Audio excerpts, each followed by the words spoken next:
Boa noite a todos. Boa Olá, noite. boa noite. A Lucas, temos bastante gente aqui. Algumas carinhas até já conhecidas, outras a conhecer ainda. Legal, vamos começar nossa palestra. Hoje a gente vai conversar de um tema super bacana, mas antes vou me apresentar. Né? Eu sou o Dr. Hugo, né? Sou psicólogo, formado lá em 2009, né, pela UFO.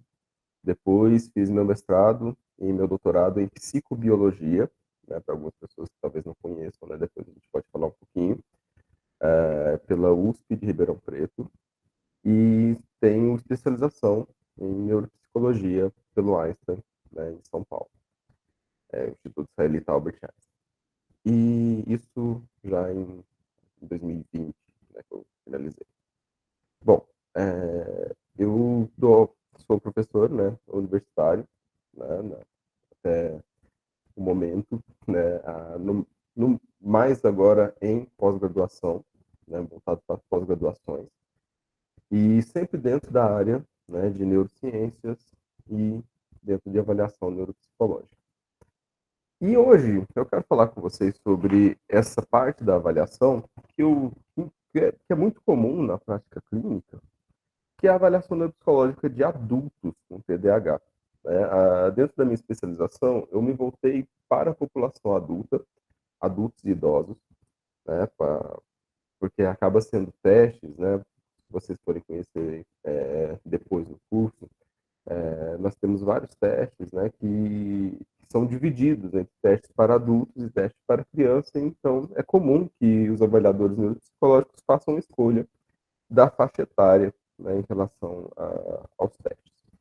E também sobre abordagem, né, manejo, né, o manejo de adolescente, criança é muito diferente do manejo com adultos. Nós temos essa divisão mais clara dentro quando se fala de assunto de avaliação. Dentro da avaliação ainda, além dessa divisão, né, de adultos idosos e crianças e adolescentes, nós temos, né, aquela divisão daqueles que realizam reabilitação neuropsicológica e aqueles que ficam mais focados na avaliação neuropsicológica, né, porque acaba sendo também outro ramo diferente, mas estão todos dentro da neuropsicologia.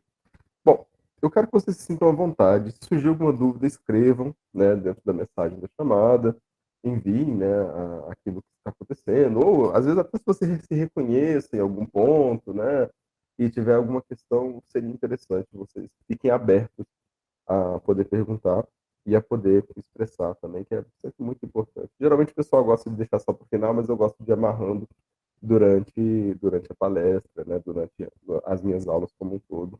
Eu acho mais interativo, né, que as pessoas possam construir, né, o conhecimento juntos, ok? E por que eu escolhi TDAH? Né? Qual que foi a minha motivação? A principal motivação é que TDAH, né, quando se fala de adultos, e quando se fala da população adulta, não da população idosa, dentro da população adulta, a maior recorrência de dúvida diagnóstica é TDAH e espectro do autismo, e o TEA. Então, temos essas duas maiores ocorrências, né, de dúvida de critérios diagnósticos para ser acreditado ali, para se fazer uma divisão.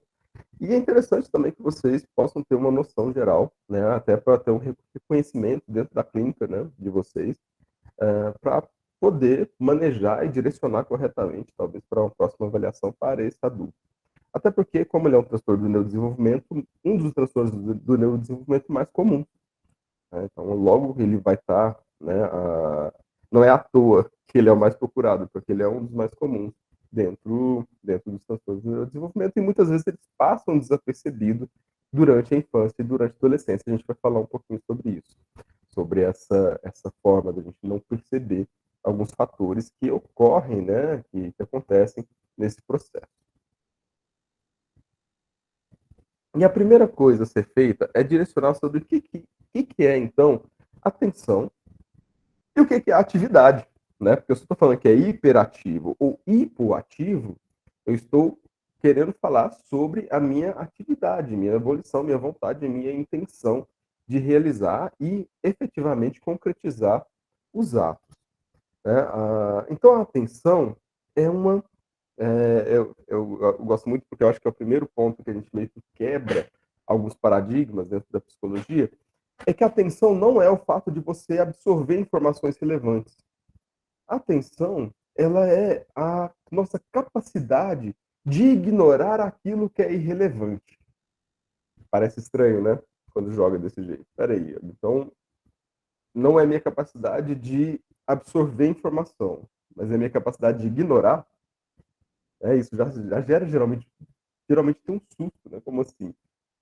Bom, explico, né. Primeiro, como está aí descrito aí no slide, os sentidos, nossos sentidos, visão, audição, tato, olfato, paladar, equilíbrio, etcétera, eles nunca desligam. Não tem como você desligar um sentido. A não ser que ocorra um acidente ou alguma coisa, você não vai desligar um sentido. Então você não tem como desligar, o fato de que seus olhos estão absorvendo a luz. Nós temos pálpebras para isso. Então, ou seja, você não desliga os olhos, você cobre eles com a manta para que a luz entre com mais dificuldade. Então, seu sentido, seu sentido da visão, ele não desliga, né? Seu sentido da audição, ele não desliga. Se alguém grita perto de você enquanto você está dormindo, você acorda. Por quê? Porque aquele sentido não está desligado. Então, nenhum dos sentidos humanos, nenhum dos nossos sentidos, eles se desligam em algum momento. Eles continuam absorvendo a informação. O que que é sentido, né? Sentido é base de sensor. O que que é sensor? Sensor é aquilo que capta algo do ambiente e que transforma aquilo em unidade compreensível. Então, se o meu sentido, né, está captando informação do ambiente e está transformando aquilo em algo com sentido, beleza, ele está fazendo o trabalho dele. E se o que um sensor faz, é isso que os sentidos fazem. Né? Porque os sentidos são sensores, sensores de luz, sensores de ondas sonoras, sensores de tato, etc, etc, etc. Como eles não desligam, todas essas informações vão para o nosso cérebro. Né? Então, se nenhum desses sensores desligam, todos eles vão para o cérebro, e quando eles estão lá, eles lutam, né, para chegar naquilo que a gente denomina de consciência. Então, existe toda essa parte. Né? Então, o sensor está lá, leva informações para o cérebro, o cérebro tem uma parte, né, que a gente tem como consciente. O que é consciência? Né? A compreensão do agora, a memória de trabalho em funcionamento. Tudo bem? Bom, se esses sensores não estão desligando e está mandando muita informação, quer dizer que eu tenho uma hiperestimulação encefálica sobre a capacidade do ambiente, sobre o processo ambiental. Só que como isso é limitado pela consciência, a consciência tem um mecanismo fundamental para que isso seja bem filtrado. Então, o filtro principal que é utilizado para a chegada da informação sensorial na consciência é a atenção. Então, a atenção é a capacidade de ignorar todas as outras informações que estão chegando pelos sentidos e você ficar com um universo menor de informação sensorial que você consegue trabalhar nele. Se você consegue trabalhar com essa informação, quer dizer que ela passou pelo crivo da atenção e está inserido na memória de trabalho. Espero que vocês estejam me seguindo, né? Estou fazendo mais paulatinamente, assim, para ficar mais compreensível. Então, o nosso cérebro ele tem uma função que é sobre resolver problemas. O que nosso cérebro quer fazer? O que nós queremos fazer, né? Eu faço cérebro, às vezes, só para ficar mais didático, mas é que, na verdade, o corpo, né? O cérebro é uma parte do corpo. Né? Então, o que ele faz? Né? Ele resolve o problema. Então, quando chega a informação sensorial, dentro daquela parte que a gente está prestando atenção, nós devemos responder a esse ambiente de uma forma adequada. Então, a adequação da resposta também depende da atenção. Tá? Então, nós temos que resolver os problemas que chegam baseados em relações atentivas e responder a eles. E aí que está descrito aí que é inato responder ao ambiente. Porque o trabalho principal do encéfalo é resolver problemas, e esses problemas são derivados daquilo que está na consciência, e o que está na consciência é aquilo que a atenção conseguiu filtrar da quantidade de informação que está sendo bombardeado no nosso cérebro. E aí nós resolvemos aquilo que chega de informação. Então a atividade, que nós chamamos de atividade, né, de realizar coisas, é responder ao ambiente de forma adequada. Porque muita gente não entende quando a gente fala transtorno de déficit de atenção e hiperatividade, parece que não linkam uma coisa com a outra, né, parece que: "Não, espera aí, eu estou sem atenção, né, se eu não tenho atenção, por que que eu sou hiperativo? Por que que a baixa de um gera o aumento talvez do outro, né? Por que que acontece eh, essa conexão que parece que não faz tanto sentido assim?" Bom, sim, mais simples, né? Se você pensar que estamos com problemas, né, estamos com um problema no ambiente para ser resolvido, nossa atenção filtra aquele problema. Esse problema chega na consciência, a consciência tem que elaborar uma forma de responder àquele ambiente de forma adequada, eh, então nossa atenção ela é o ponto principal para escolher sobre o que a gente vai responder no processo, no ambiente como um todo. Se eu tenho uma falha sobre quais tipos de informação chegam, eu tenho uma falha de qual tipo de resposta eu vou dar. Então, se chega mais informação ou se eu não tenho uma concentração, não tenho uma atenção para fechar sobre uma coisa em específico, eu vou começar a responder a vários outros objetos que estão entrando na minha consciência. Então, se eu tenho uma falha nessa atenção, eu faço com que a minha resposta comece a ser hiperativa, porque está chegando mais informações e essa informação diferente uma da outra. Então, esse responder inato, né, essa resposta inata, é baseado nesse processo de que, ao chegar a informação do ambiente, nós temos que responder a ele, né, nós temos que resolver os problemas que chegam, nós temos que agir no ambiente de acordo com aquilo que o ambiente nos proporciona, né. Então agir é um relacionamento direto entre isso que a gente está chamando de atenção e a vontade, volição, né, quando a gente fala volição, a gente está falando sobre vontade de realizar algum processo. Então, a nossa vontade, nossa volição está agindo de acordo com aquilo que foi, eh, cortado ali da nossa atenção.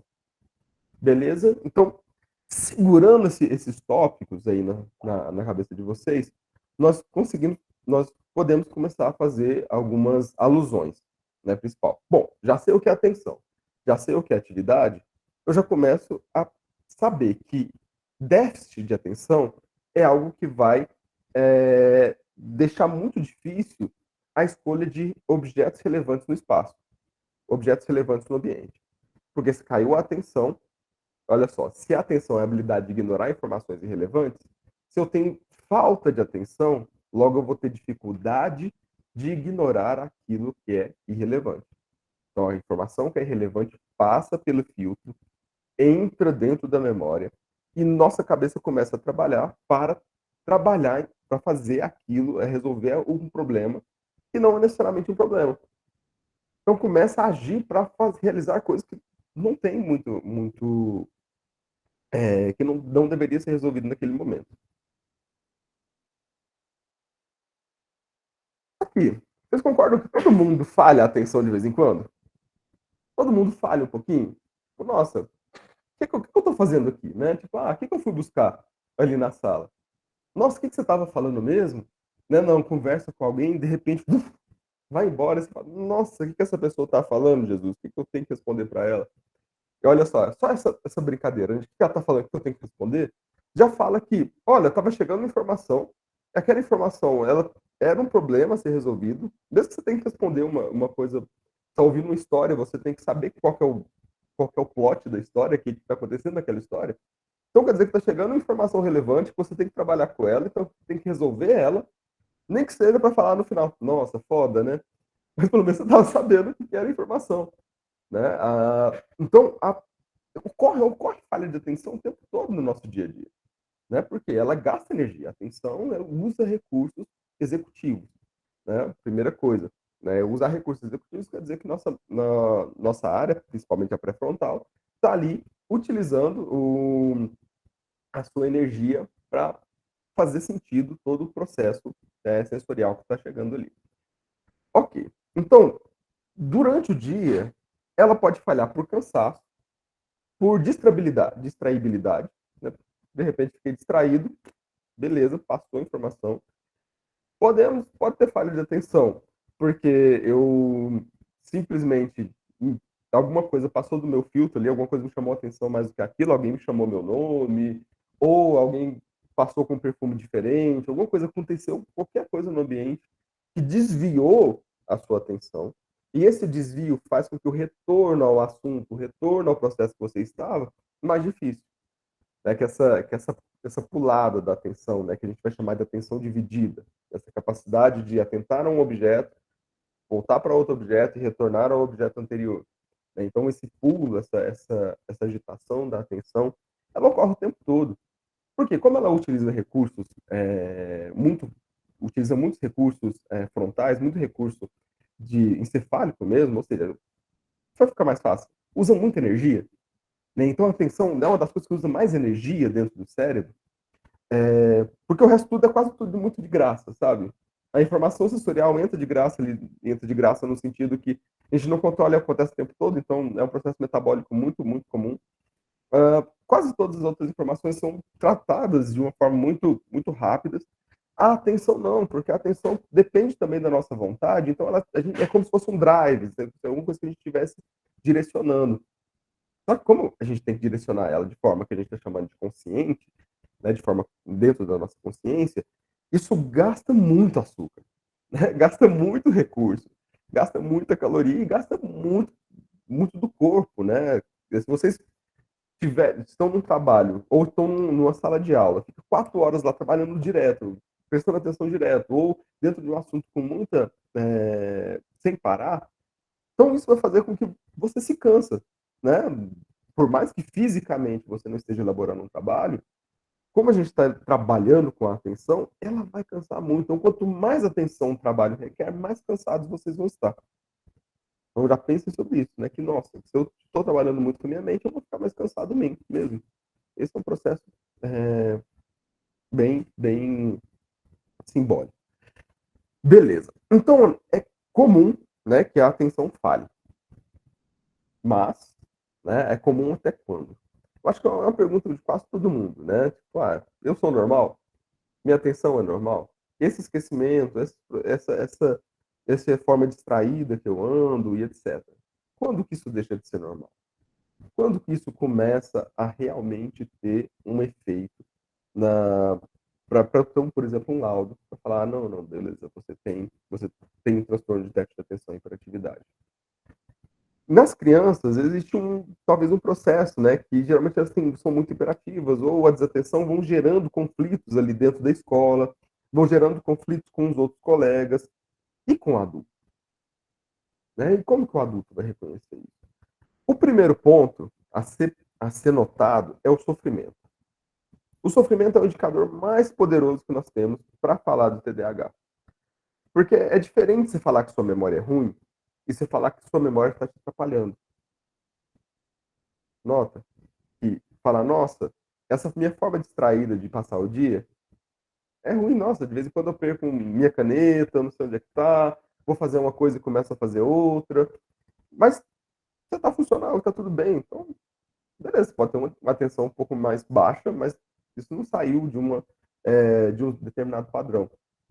Mas quando isso acontece, isso te deixa mal no fim do dia, você acha que fez um trabalho ruim, você sente que aquilo que você poderia fazer, você não faz, que você não tem tanta energia assim, você começa um processo e para de realizar, você foca, tipo: eu vou lavar a louça". Na hora que você percebe, você já tá vendo televisão, ou você tá dobrando roupa, ou você já foi na esquina, foi na padaria 3 vezes e etcétera, mas você tinha pensado que você ia lavar a louça, e que isso te deixa num trabalho mal feito, por exemplo, em casa, ou dentro do seu trabalho mesmo, vou começar esse trabalho, e começa a procrastinar, e depois tenta voltar ao trabalho, mas volta, começa a fazer o trabalho de amanhã, sem ter terminado o de hoje. Essa dificuldade de sequenciação é um segundo fator relevante, né. Então nós temos o sofrimento, a dificuldade de sequenciação e depois a desistência de tarefas muito difíceis. Começou um curso, parou. Começou um segundo curso, parou. Ah, começou aquele trabalho, saiu do trabalho e foi para outro, saiu do trabalho e foi para outro, saiu do trabalho e foi para outro. Então essa desistência de tarefas mais difíceis faz parte também desse processo, né, de quando nossa atenção está mais baixa, né, de essa baixa da atenção para ser diagnosticado ali dentro do transtorno de déficit de atenção e hiperatividade.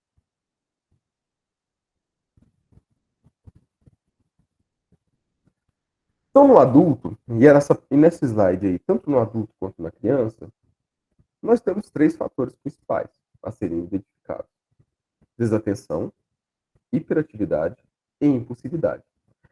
Quais são os processos que estão relacionados ali com esses três objetos?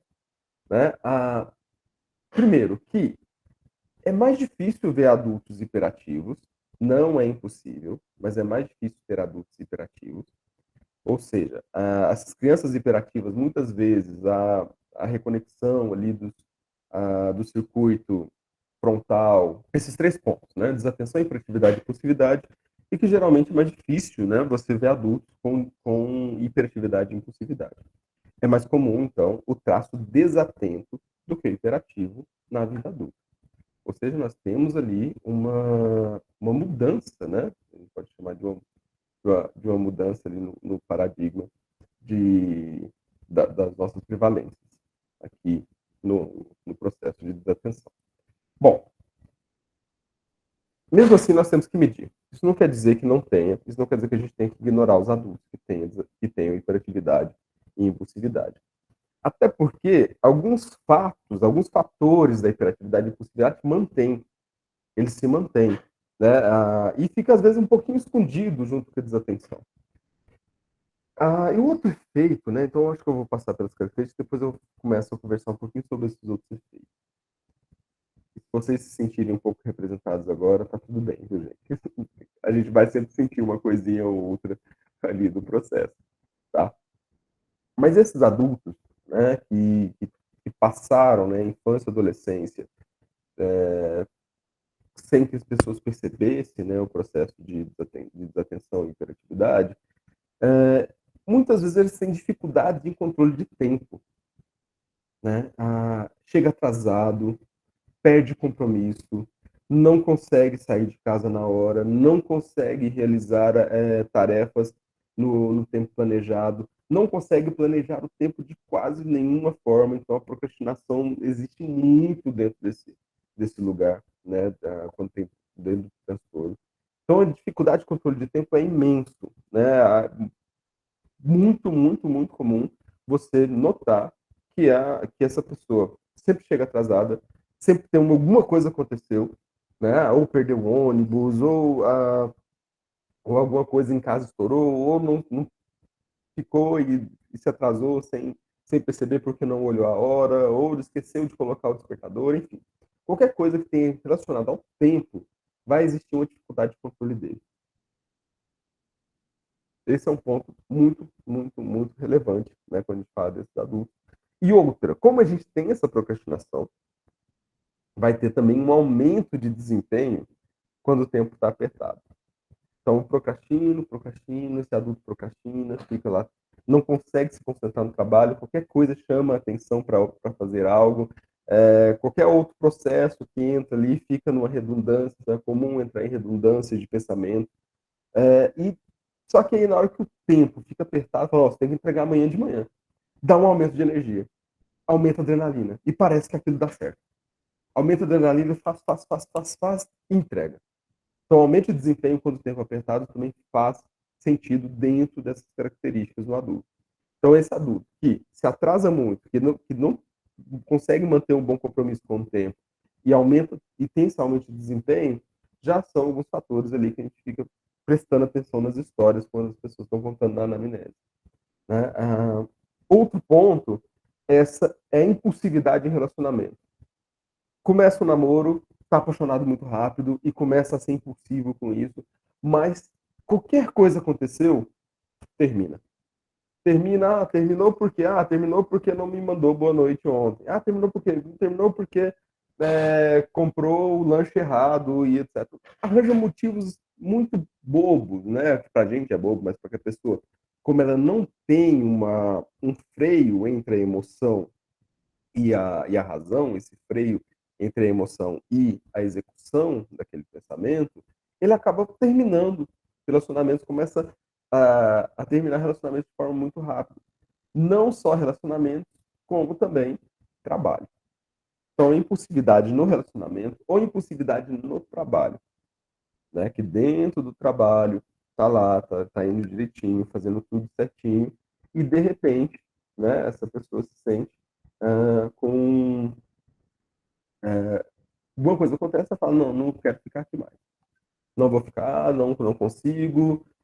Às vezes por um motivo que a tarefa é difícil, se a gente voltar lá naquele slide, vai estar lá descrito, olha, se essa pessoa tem pouca persistência, né? Então, como tem pouca persistência, logo a vontade de realizar aquela tarefa também vai embora, né? Então, o tédio acontece muito no trabalho, né? Então, começou um trabalho novo, está muito empolgado, está lá fazendo, e de repente, aquele trabalho para na mesmice, para num processo que ele faz de qualquer forma. Sabia que a gente tem alguém que já está se sentindo ali dentro, né? É comum, porque, primeiro, porque isso foi muito mal diagnosticado, né, antigamente, né? Então, tem muita gente que passou a infância e adolescência sem que as pessoas notassem. E segundo, porque que bom que vocês conseguem ver também essas características. Às vezes a gente tem um pouquinho a mais e a menos. Bom, então a gente tem essa desistência porque a coisa está muito simples. E aí, olha lá em cima, né? Tá lá, aumento de desempenho quando o tempo é apertado. Se a sua tarefa ficou simples, isso quer dizer que seu tempo não está apertando mais. Se seu tempo não está apertando mais, quer dizer que eu estou procrastinando mais. E logo essa procrastinação vai se tornar um evento, um sentimento ruim, porque aquilo lá que você está fazendo não significa nada. Então você sente que você não tem um incentivo para realizar as coisas. Como não tem incentivo, você desiste. Você acaba deixando de lado. Por quê? Não tem mais aquela pressão do tempo apertado que tem de vez em quando, que aumenta a adrenalina dá uma mexida e você consegue terminar o trabalho. Outro fator relevante é a quantidade para os motoristas, né, que têm TDAH, ou quando se envolvem em muitos acidentes, ou a quantidade de multas. Parece que todo mês tem uma multa de trânsito, todo mês tem lá uma multa de velocidade, todo mês aparece uma multinha aqui, uma coisa ali, de desatenção boba. Tipo, tava 50, passou 60 no farol, no pardalzinho lá. Enfim, não prestou atenção, olhou, não prestou atenção e passou. Né? Então, a quantidade de multa é outro fator relevante. É uma das perguntas que você tem que fazer na anamnese. Você dirige? Dirige. Como é que é a quantidade de multa? Já levou multa? Como que é? Colocar essas perguntinhas na hora que você notar que, que pode ser um adulto dentro do TDAH, isso já vai te dando uns estalinhos, né? Como que é seu relacionamento com o trabalho? Quantos trabalhos você já passou? Você namora? Teve muitos namoros? Você já terminou outros relacionamentos? Quais foram os motivos dos seus últimos términos? Você vai pegando, né, pescando algumas informações ali que vão te ajudar, né, a fechar, né, o diagnóstico. O que mais temos ali? Eu quero lembrar vocês, quando a gente fala de transtorno de déficit de atenção em geral, se a atenção ela é uma dificuldade ali do seu pré-frontal de controlar a emoção, eu estou falando exatamente que existe um caminho, né, que sai ali do sistema límbico e que se conecta com o sistema frontal e que o sistema límbico ele só joga informações mais impulsivas, empolgantes, etc. E o pré-frontal ele segura de acordo com o ambiente, né? É como se fosse uma dança ali, né? Chega a emoção e o pré-frontal ajusta essas emoções relacionados a como que o ambiente está, relacionados a como que os outros processos cognitivos estão, ao seu cansaço, relacionado a tudo, e te dá uma possibilidade de responder de uma maneira adequada, novamente, ao ambiente. E toda hora, nossas emoções, elas mudam muito. Qualquer coisa muda a sua emoção, né? Começou a tocar uma música, muda a emoção. Alguma coisinha ali aconteceu, muda a sua emoção. Uma criança riu para você, você muda a emoção. Um cachorrinho brincou com você, muda a emoção. Tudo isso vai mudando a emoção. Só que nós, geralmente, a gente não passa o dia, tipo, se assustando e chorando e etc. E você não passa o dia assim. Por quê? Nós temos um circuito frontal que segura essa informação. E como a déficit de atenção, né, eu estou falando exatamente que esse circuito frontal, ele não consegue segurar com muita força. É como se fosse uma parede vazadinha, né? Como pensa assim, ah, a atenção é uma coisa aqui no frontal, que é uma parede para emoção, né? Ele segura as relações emocionais. Então, quase tudo que a gente está tratando aqui acaba esbarrando nesse ponto, nessa impulsividade emocional. Impulsividade emocional quer dizer que se essa paredinha está rachadinha, tem menos capacidade de segurar essas informações, eu vou trazer mais instabilidade emocional. Então, na hora que chega a alegria, você vai ficar alegre. Na hora que chega a raiva, você fica com muita raiva. Na hora que você chega a empolgação, você fica muito empolgado. Só que você vai mudando isso, tipo, em 1 hora, em 30 minutos, em 20 minutos. Isso te deixa instável. Fala, uai, mas você estava bem agora mesmo, como é que você está ruim agora? Né? Nossa, mas você tava alegre, você já está chorando aqui, por que você está chorando? Você vai não entendendo essa. Poxa, eu tô conversando com você aqui, agora você já está brigando, já não quer nem me ver mais. O que está acontecendo? Tem, Adriana, exatamente. Nossa, você já foi direto no neurotransmissor, lindo da vida. Porque é a dopamina que faz esse percurso. Dopamina sai lá, né? Começa ali no alimenta nosso sistema límbico, passa para o pré-frontal, ele irriga o pré-frontal ali e dá essa energia. E é por isso, né, que os medicamentos, né, voltados para o TDAH, o que todos eles fazem? Aumenta a quantidade de dopamina disponível. Né, porque estamos falando diretamente de circuitos dopaminérgicos na área frontal. Então, quanto mais dopamina, mais controle dessas informações eu tenho, da relação emocional e social eu tenho. Obviamente, com o excesso de dopamina vai trazer um outro aspecto.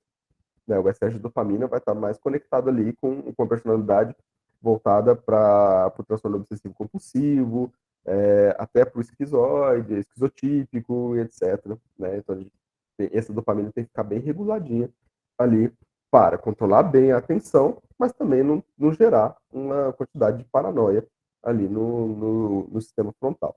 Porque a paranoia é o controle máximo o controle máximo social. Se você for pensar, né, com o inverso, a impulsividade é o controle mínimo social.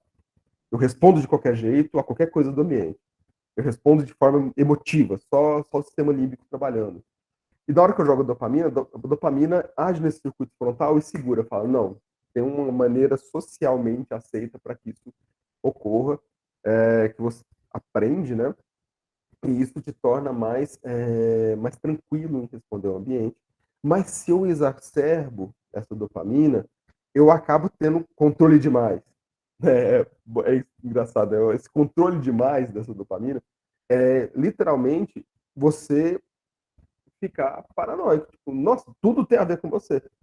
Não, lá, tem alguém me olhando, então tá olhando para mim. Né? Nossa, tem alguém passando. Não, passou aqui porque tá prestando atenção.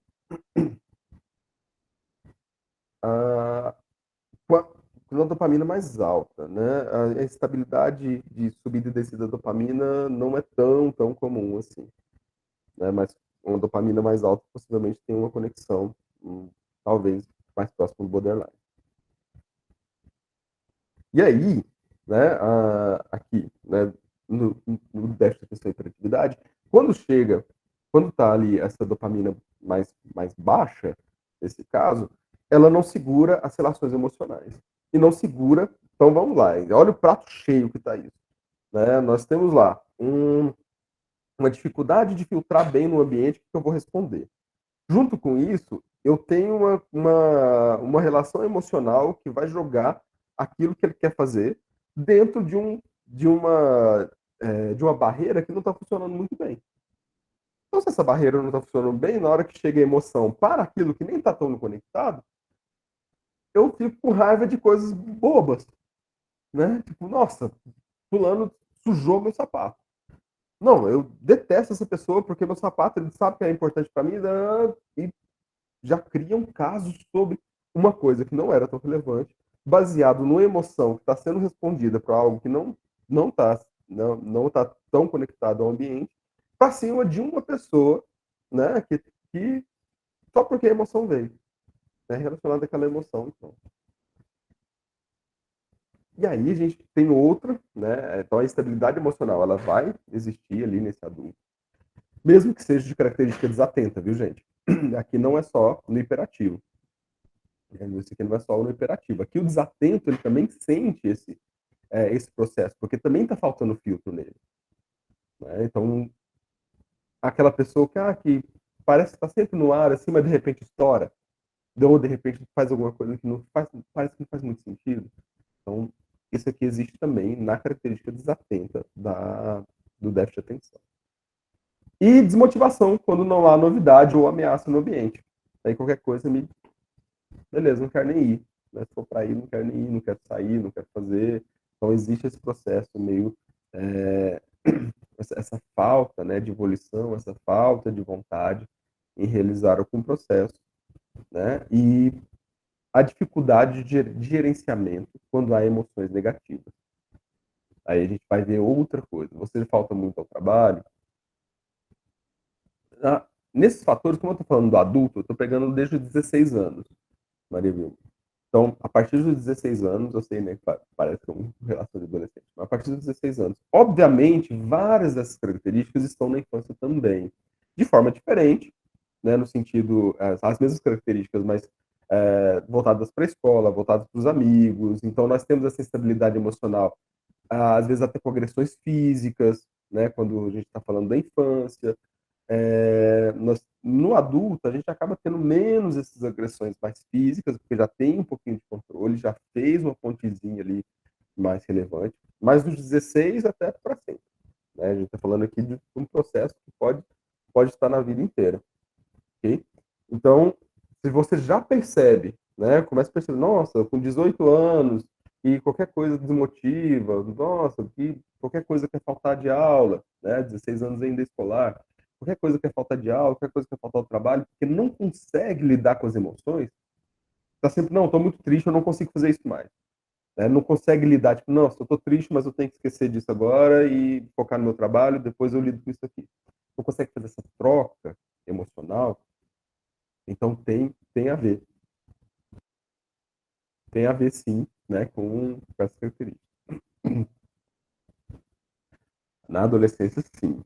Na adolescência é complicado, né, fazer essa distinção, mas ainda é possível. É por aí que os testes ajudam, viu?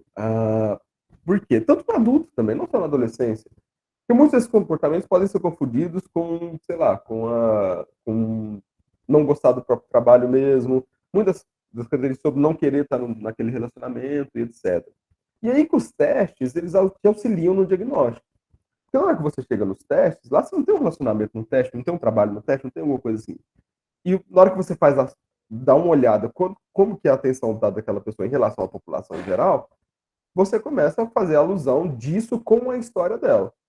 Então, a história em si, só as histórias, elas são indicativas. Mas os testes ajudam a fechar esse diagnóstico. Então, no adolescente, isso vai acontecer também. Né? O comportamento, aqueles comportamentos que estão acontecendo ali, são indicativos. Esses indicativos te levam à escolha de testes, e esses testes te levam a fazer esse casamento entre aquilo que saiu ali, os dados brutos, com aquilo que estava na história. Mas só a história sozinha, ou só os dados brutos sozinhos, te deixa muito difícil de fechar o diagnóstico. Na verdade, só os dados você não fecha. Sem uma anamnese, sem entender como que aqueles dados acontecem na vida dessa pessoa, você não fecha um diagnóstico. Né? O contrário é até possível. Às vezes é tão óbvio, assim, em relação a todos isso que eu estou falando, todos esses sentimentos que estão acontecendo, às vezes é tão óbvio que acaba sendo possível fechar um diagnóstico sem a execução direta do teste. Mas o contrário, né, o teste para fechar o diagnóstico não fecha. Tá? Então, tranquilo. Então, nós temos essa dificuldade, né, de gerenciamento de emoções negativas, porque não consegue deixar para lá, porque não tem energia, não é porque não consegue, porque quando fala que não consegue, está parecendo uma coisa que a pessoa quer. Nada disso é uma coisa que a pessoa quer. Ninguém quer ficar desmotivado em casa, ninguém quer ficar assim, irritadíssimo o tempo trocando de emoção. Isso, na verdade, bem lembra lá no comecinho da nossa conversa, o principal é como que isso vai trazendo sofrimento. né? Poxa, minha emoção, essa estabilidade emocional é chata, essa desmotivação é chata, essa dificuldade de gerenciamento de tempo é chato, ficar chegando atrasado é ruim. Tudo isso vai gerando uma quantidade de estresse na vida dessa pessoa, de estresse na vida dessa pessoa, porque ela não consegue manejar tão bem todos esses processos e não sabe, às vezes, muitas vezes não sabe o que tem de errado com ela, né? É até um texto que eu estou para escrever agora, que é sobre que preguiça que é essa, né? Muitas vezes as pessoas, adultos com TDAH, eles são classificados como preguiçosos. Fica lá, nossa, quer ficar na cama o dia todo, quer ficar fazendo isso o dia todo. Não, não é só isso. Ninguém quer ficar na cama o dia todo. É porque não tem energia para fazer esse processo. Não tem energia para responder o ambiente de forma adequada. Né? Então, é um ponto bem direto assim, é, dessa característica.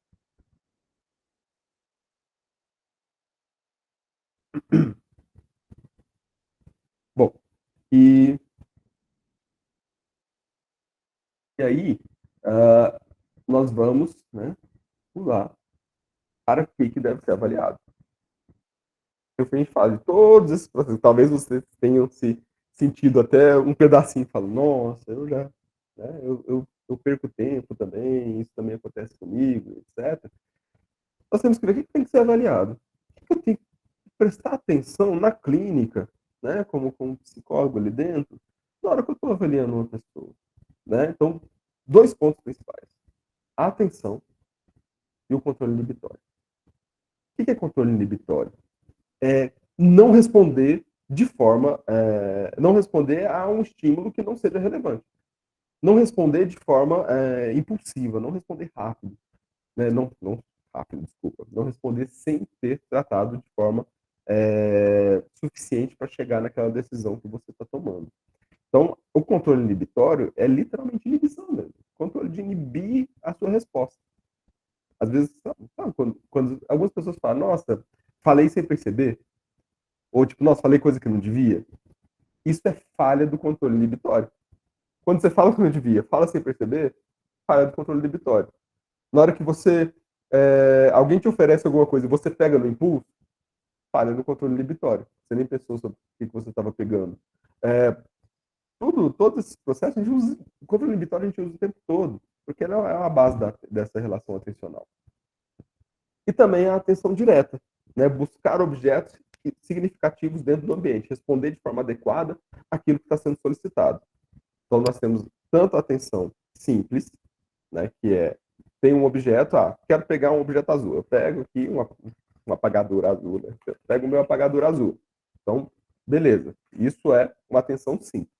É, parece um caso inverso do controle inibitório, né? Só que eu levo, aí falo, pega algo azul e não pega um fone de ouvido, que tá aqui do meu lado também. Opa, liguei minha câmera no processo. Peraí, me empolguei aqui na minha história. Na hora que você tem que pegar um objeto e não o outro, né, isso é uma tarefa de exclusão.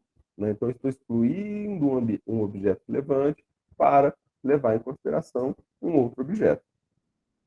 E, é, e a atenção, ela pode ser simples, né? Isso, eu olho para um objeto, tenho que pegar ele, ou ela pode ser dividida, né? Onde eu tenho uma outra tarefa a ser realizada e eu tenho que fazer as duas tarefas ao mesmo tempo. Quem aqui nunca teve que fazer duas tarefas ao mesmo tempo? Né? Várias vezes na nossa vida a gente tem que, né? Às vezes, cuidar do almoço e olhar uma criança, que seja, ou na hora que você está fazendo seu trabalho, você tem que fazer seu trabalho, mas ficar prestando atenção se o seu colega está chegando, você tem que conversar uma coisa com ele, e etc. A gente tem vários desses processos. Então, isso é atenção dividida, né? Se manter consciente de dois processos ao mesmo tempo. E o controle inibitório, obviamente, você vai tratar com tarefas de exclusão, em que você tem que realizar uma tarefa e ignorar outra que está ali no mesmo ambiente. Então, sabendo só com esses dois tipos de avaliação, nós conseguimos dar uma completada ali naqueles drives que a gente está falando de atenção. Né? Então, do déficit de atenção. Né? Então, a nossa capacidade de observar, de responder adequadamente ao evento e não responder a eventos irrelevantes, e não responder quando não solicitado algum outro ambiente.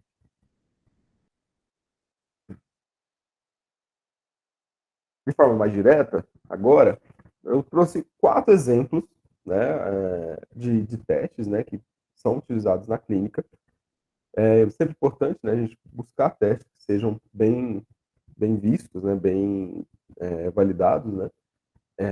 E um deles, né, que é o VAIS, eu acho que a maioria conhece, eu não sei se conhece, mas é o teste de inteligência mais utilizado, né, no mundo atualmente.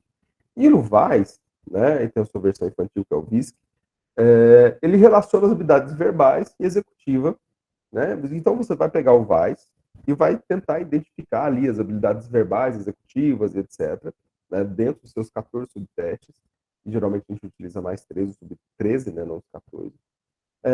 E qual o índice mais, um dos mais relevantes ali no déficit de atenção?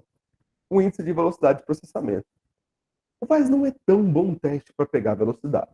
Ele tem pouquíssimos testes de velocidade, mas o teste códigos e procurar símbolos, ele te dá uma boa noção dentro do déficit de atenção. Então, esses dois testes no VAIS merecem uma olhada de novo quando você vai, quando você está tentando calcular a quantidade de atenção ali dessa pessoa. O D2R também, né, o D2 revisado, ele pega essa velocidade de processamento e o cansaço, a fadiga. Então é muito legal, porque você vai observando a fadiga acontecendo ali durante as 15 linhas que você vai realizando o teste. Então ele é bom, né, para pegar a velocidade de processamento, muito, muito bom. O teste de trilhas, que aí ele pega, né, atenção simples e dividida. E por último ali, nós temos também o teste de Stroop, né, capacidade de ignorar esses estímulos irrelevantes do nosso ambiente. Então, fechando ali, a gente consegue ver a velocidade de processamento, a qualidade da atenção, o cansaço, etc., a qualidade da relação entre atenção simples e dividida e o meu controle inibitório, né, com um bloco de testes que é o VAIS e esses outros testes separados ali, que é o D2R, trilhos e Stroop.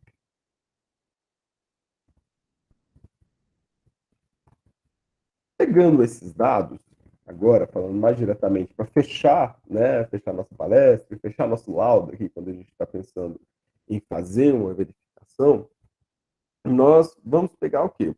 Primeiro, quando esse cliente chega para a gente com essa dúvida diagnóstica de TDAH, nós começamos a pensar, poxa, temos que fazer uma anamnese com ele. Então, entender se ele se atrasa, entender todo aquele processo que a gente tinha falado antes, pegar todas essas histórias voltadas, né, que tem relação direta com o caso, né? Se a pessoa começa a contar outras coisas, etc., claro, na anamnese você coleta esses dados, mas no laudo você coloca aquilo que está relacionado com o caso, né? E sempre pensando que outros profissionais vão ler esse laudo. O laudo não tem essa capacidade sigilosa que tem dentro da terapia.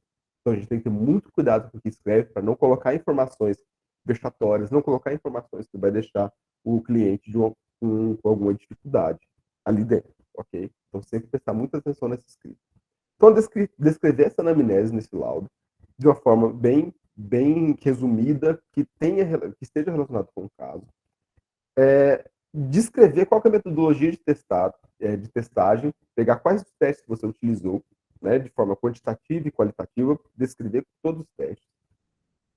Depois, nos resultados, pegar os dados psicométricos brutos, ou seja, a pessoa saiu muito bem nesse, saiu muito mal nesse, saiu mediano nesse, fazer toda essa descrição, né, da qualidade cognitiva desse seu cliente.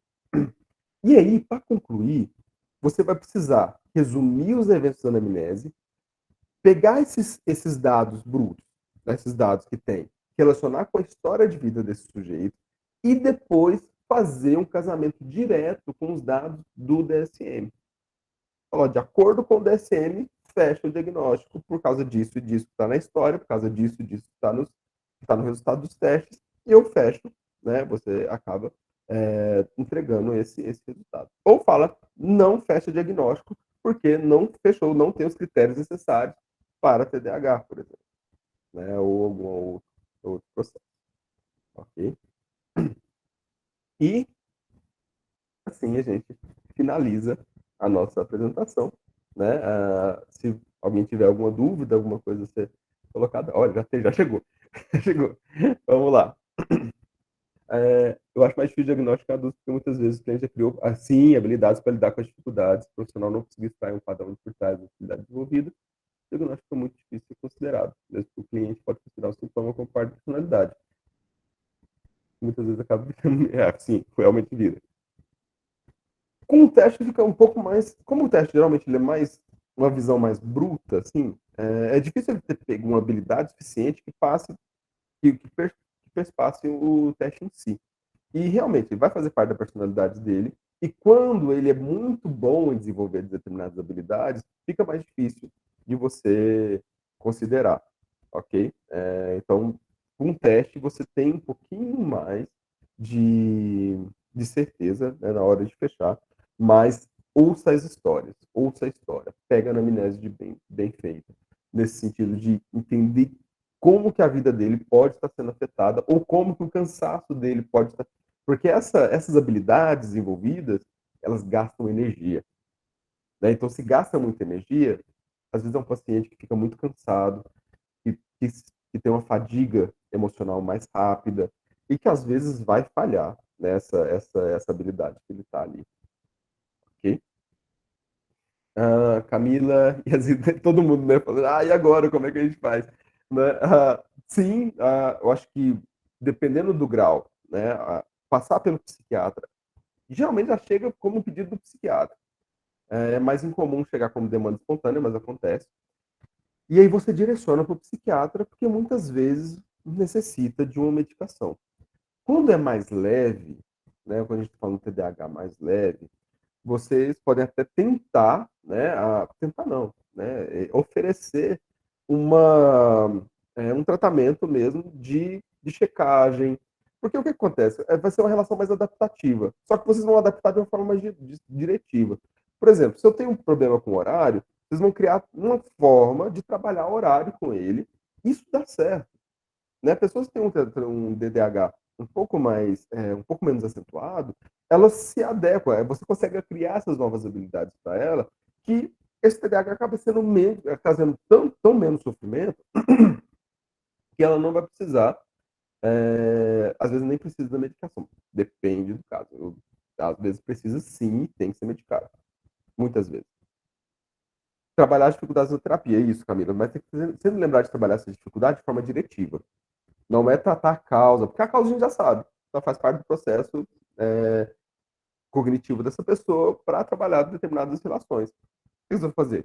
Adaptações. Então, trabalhar adaptações de forma clara, diretiva e treinar. Então, fazer esses treinos até que isso se torne um hábito. Né? Então, isso ajuda, e ajuda muito mesmo. Dá para ver, assim, o crescimento, a capacidade desses adultos, ainda mais com adultos, né, que eles controlam melhor o ambiente, fica muito mais tranquilo. Adaptação e treinamento, exato. Né? Fazendo ali dentro, porque a relação é fazer a vida dessa pessoa melhorar, né? Trazer para isso de uma maneira melhor, tá bem? Bom, dispõe, Camila. Legal. Vamos finalizar. Só para lembrar, né? Eu faço parte, né, do time aí do Suassuna, né? Eu tô aí com o Instituto também, eu faço parte, sou um dos professores da grade. E seria muito bacana, né? Se vocês se interessaram e gostaram dessa nossa conversa, se interessam por neuropsicologia, se interessam por neurociências, então fica o convite aí, né, para vocês também darem uma olhada no curso, olharem em menta e poder participar com a gente e ter uma conversa dessa, só que muito maior também. Né? Muito obrigado. Espero muito que tenham gostado. Espero que tenham aproveitado também.